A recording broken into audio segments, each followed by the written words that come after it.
그런데 우리 의뢰인은 목표가 확실했습니다. 위자료 따위는 중요하지 않다. 그래서 그 남편의 직장 주소까지도 모두 다 확보를 해두신 겁니다.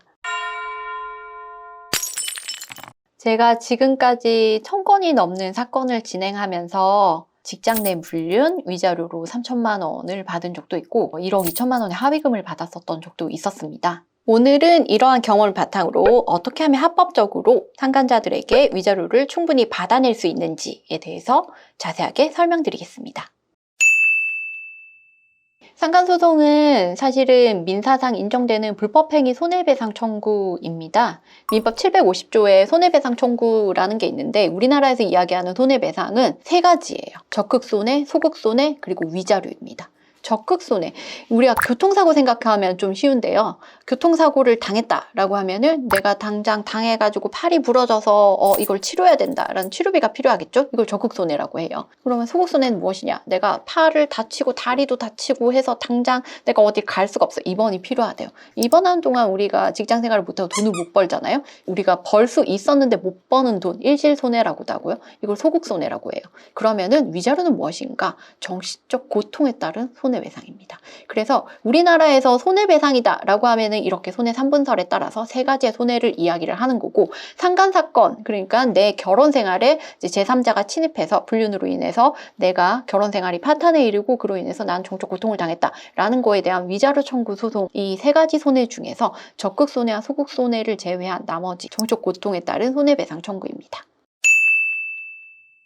그런 건 아니고요. A라는 사람과 B라는 사람이 합의를 했다라고 하면은 어떤 사안에 대해서 동일한 결정을 내렸다, 의사의 일치가 있었다라는 거잖아요. 다만 그 합의의 조건에 소송을 하지 않는 대신에 이렇게 합의합시다라고가 들어가는 거라고 생각을 하시면 돼요. 그렇다면 합의금이라는 건 위자료를 포함한 다른 이제 추가적인 어떤 다른 항목에도 합의가 된다라고 하면 그거는 합의금을 지급하는 그 계약 조건에 같이 포함이 되어서 합의에 이를 수가 있는 거죠. 위자료 같은 경우에는 이게 법원에서 판단을 하는 거고, 법원 판단에는 어느 정도 내부 기준이 있습니다. 통상적으로 인정된 상간소송에서 인정되는 위자료는 1,500만 원 전후라고 하는데요. 요즘 실무상으로는 좀 위자료가 증가하는 추세이기는 합니다. 이 위자료를 산정하는 데는 여러 가지 요소가 있는데, 혼인관계가 실제로 파탄에 이르렀나, 즉 원고 부부가 이혼을 하게 되었는가, 이런 부분이 중요하고, 혼인 기간은 얼마나 되었는가, 원고 부부에게 미성년 자녀가 있는가, 원고의 배우자와 피고가 만나는데 경위, 그리고 누가 어떻게 적극성을 띄었는가, 소재기가 된 이후에도 계속 만나고 있는가라는 여러 가지 요소들을 종합적으로 고려해서 배상액이 결정된다고 생각을 하시면 됩니다. 합의금은 대중이 없습니다. 제가 해본 사건 중에서는 합의금을 일체 지불하지 않고 다만 다시 만나지 않는 것을 조건으로 해서 합의를 본 케이스도 있었고, 합의금으로 1억 이상을 받은 케이스도 몇 번 있었습니다. 팁이라고 하기는 조금 부적절하고요. 합의금이라는 결정은 결국 서로 이해관계가 맞아서 결정이 되는 거예요. 그래서 내가 원하는 것을 줄 수 있고 상대방이 원하는 것을 서로 주고 받을 수 있는 그런 수준이면 합의가 된다라고 생각을 하면 되는 거예요. 합의금, 합의를 해본 적이 없으신 분들은 조금 어려우실 수 있는데요. 임대차 계약 정도로 생각을 해볼 수가 있어요. 우리가 임대차 계약을 할 때 어떤 집의 컨디션을 보고 이 컨디션에 따르면 보증금 얼마에 월세 얼마가 적당하다라고 생각을 하고 그에 따라서 이제 계약을 하는 거잖아요. 그게 맞지 않으면 그 계약은 체결되지가 않는 거잖아요. 합의도 비슷합니다. 쌍방 원하는 조건에 대해서 어느 정도 합의가 되면은 합의금을 포함해서 이제 위자료를 포함한 합의금이 되겠죠. 그 합의금을 포함해서 소를 진행하지 않는 조건으로 따라서 이제 판결문이 남지 않는 조건으로 그렇게 마무리가 되는 경우들도 있고, 판결문을 받아서 이걸 반드시 저 사람의 가족에게 보내주겠다라는 생각을 가지신 원고분들도 있어요. 이런 사건에서 원고 입장에서는 어떻게든 판결문을 받아주세요 라고 이야기를 하시거든요. 근데 이런 사건에서 피고들은 어떻게든 판결문 없이 끝나게 좋게 합의를 보게 해주세요 라고 요청을 합니다. 그렇다면 이런 사건에서 합의금이 좀 높아질 수밖에 없겠죠. 원고가 받는 위자료의 액수가 1,500에서 2,000 정도다라고 했을 때 이 액수가 너무 적다라고 생각이 되실 수도 있어요. 하지만 이 1,500에서 2,000이 우리가 모으려고 하면 적은 돈은 아니고 거기에 더해서 본인이 소송을 위해서 혹은 합의를 위해서 보통 변호사를 선임하는데도 비용이 들기 때문에 사실은 경제적으로 가능한 합의금을 많이 받는 게 상대방에게 내가 당한 이 고통에 대해서 어느 정도 상대방에게도 타격을 주는 하나의 방법일 수 있습니다. 네. 그 사례는 우리 의뢰인이 굉장히 화가 날 수밖에 없는 사안이었어요. 일단 우리 의뢰인은 이제 직장을 다니고 있었고 결혼 10년 차 정도 되었었고 그리고 남편분과 굉장히 사이가 좋은 상황이었어요. 그래서 남편분이 바람이 난 지 일주일 만에 남편이 바람이 났구나 라는 거를 바로 알아챘었습니다. 남편분은 대기업에 다니고 계셨는데요. 새로운 프로젝트를 하나 맡게 되셨고 그 프로젝트에 새롭게 들어온 다른 팀의 직원과 바람이 난 거였습니다. 그러니까 그 상간녀가 되는 그 여직원은 남편과 바람이 난 그 해 초에 결혼식을 올린 사람이었습니다. 우리 의뢰인이 그 여성분이 결혼을 하는 날 남편을 챙겨주면서 축의금을 보낸 사실까지도 기억을 하고 있었습니다. 그런 상황에서 그 여성과 남편이 바람이 났다 받아들이기 더욱 어려웠습니다. 게다가 남편이 그때쯤부터 회식이 잦았는데 회식을 다녀온 남편의 목에 정말 보란듯이 키스 마크가 여러 개가 있었던 거예요. 뿐만 아니라 이제 회식 중일 때 의뢰인이 전화를 했었는데 남편이 그때 자리에 없었는지 이제 다른 사람이 받았고 그 상황에서 그 여직원이 자기 바꿔달라고 해서 받고 까르르르 웃고 전화를 끊어버린 거예요. 그러니까 이제 우리 의뢰인의 이 분노와 화 이런 거는 지금 주체할 수 없는 상황이 되었습니다. 우리 의뢰인은 굉장히 열심히 성실히 일하는 직장 여성이었어요. 상대방에 대해서 진상을 파악하고 상대방한테 어떻게 타격을 줘야겠다라는 생각도 굉장히 구체적으로 계획을 짜기 시작했습니다. 그래서 일단 상간소송을 제기하기 전에 남편과 상간녀의 행적의 뒤를 밟기 시작했고요. 급기야 그 상간녀 남편의 신상까지도 파악을 했습니다. 그리고 상간녀는 주말 부부였는데요. 우리 의뢰인의 남편이 그 주말 부부인 상간녀의 집에 평일에 저녁에 들어가서 그 다음날 나오는 장면까지 사진으로 찍었고요. 상간녀의 신혼집에 남편과 상간녀가 함께 있는 사진까지 확보를 한 상태였던 거죠. 그 상황에서 우리 의뢰인은 상간소송을 제기했습니다. 상간녀는 처음에 그 상간소장을 받고 그 증거를 보고 너무 놀랐어요. 너무 놀래서 바로 변호사를 선임을 하고 그쪽 변호사는 어떻게든 조정을 하고 싶어 했었어요.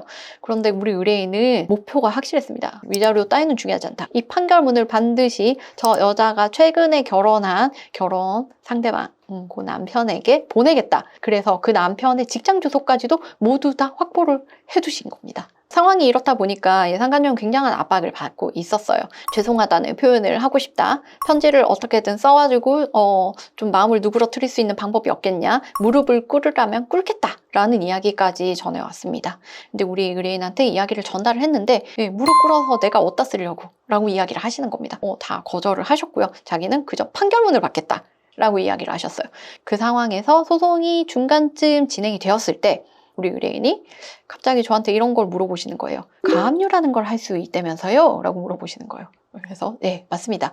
그 급여 가압류를 할 수 있습니다. 그 상간소송에서 원고인 채권자가 제3채무자인 회사에 이렇게 이야기를 하는 겁니다. 나는 채무자한테 받을 돈이 있는데요. 알고 보니까 그 회사에서 채무자한테 줄 돈이 있으시다고요. 이게 바로 월급인 거죠. 네, 그거 이 사람한테 주면은 이 사람이 내가 소송 중인데 이 사람은 어디 쓰고 없애버릴 수 있으니까 잠깐 당신이 가지고 계세요. 라고 하면서 거기에 묶어놓는 거예요. 가압류를 법원에서 인용을 했다라고 하면 이 결정서는 바로 회사로 가게 됩니다. 우리 의뢰인은 상간녀 급여 가압류 할 수 있죠? 라고 물어보시는 거예요. 그래서 예, 할 수 있죠. 지금 이 상황이면 할 수 있습니다. 지금 등기부 확인을 해봤는데 상간녀 주소는 본인 집이 아닙니다.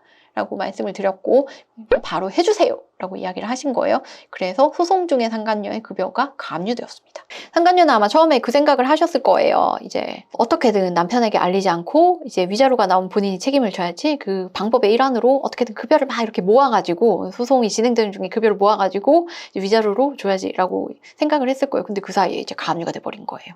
그리고 우리 의뢰인은 아직도 여전히 굉장히 화가 나 있어요.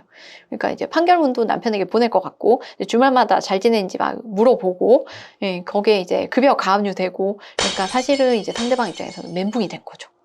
그러니까 그 상황에서 어떻게 하면은 이 소송을 중단을 해주겠냐, 어떤 조건으로 소치하가 가능하냐를 물어왔어요.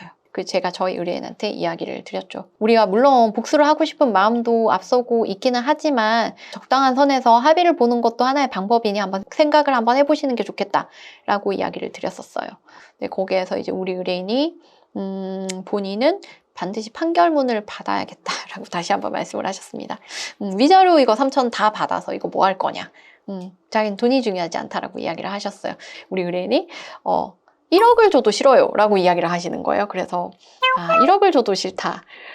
그런데요 선생님, 다시 한번 생각을 한번 해봅시다. 우리가 지금 혼인기간 10년인데 10년 동안 모은 돈이 한 얼마인지, 그리고 뭐 남편분이랑 지금 이혼도 계획을 하고 계신 것 같은데, 그렇게 해서 5대5로 나눴을 때 우리가 지금 얼마를 최종적으로 갖는지를 한번 생각을 해봅시다 라고 이야기를 했어요. 이제 우리는 또 아이도 키워야 되잖아요. 그렇게 좀 현실적인 부분을 한번 좀 고려를 해봅시다 라고 말씀을 좀 드리고, 이런저런 이야기를 하던 끝에 좀 우리 의뢰인도 이제 아이를 키워야 되니까 그런 현실적인 생각을 조금 하기 시작하셨어요. 그래서 그러면은 자기가 판결문을 안 받는 대신에 가장 받을 수 있는 최상 금액을 받아다 달라라고 이야기를 하시는 거예요. 그래서 제가 협상을 통해서 1억 2천원을 받는 이제 결론을 내고, 대신 바로 소를 취하하고 해서 합의를 봤어요. 소 취하는요, 판결 선고일 전날 저희가 소 취하서를 제출했습니다. 우리 의뢰인들의 입장은 비슷해요. 혼인기간 내내 가정에 충실했고 헌신해왔고 10년, 20년 가족을 위해서 살았는데 어느 한순간에 남편이 바람이 나버린 거예요. 그러면 당연히 그 외도의 상대방에 대해서 분노감이 굉장히 크고, 그로 인해서 정신적인 충격, 고통, 이거는 어떻게 표현하기가 어려울 정도로 굉장히 힘든 상황입니다. 그런 상황에서 어떻게든 사실은 살아보려고, 어떻게든 혼인관계를 유지해보려고 화를 표출하는 하나의 수단이 될 수 있는 게 상간소송이고, 그런 수단으로서의 상간소송을 진행하시는 분들이 꽤 많습니다. 현실적으로 복수하는 방법을 정리를 해보면 위자료, 그리고 합의금, 그리고 우리가 받은 판결문을 상대방의 가족에게 보내는 방법이 있는데요. 판결문을 보내는 거는 법적으로 명예훼손의 위험이 있을 수도 있고 하니까 이 부분은 좀 조심스럽게 진행을 하시는 게 맞고, 그 외에 다양한 합법적인 방법들이 있으니 이런 방식으로 여러분의 가정을 지키시기를 바랍니다. 감사합니다.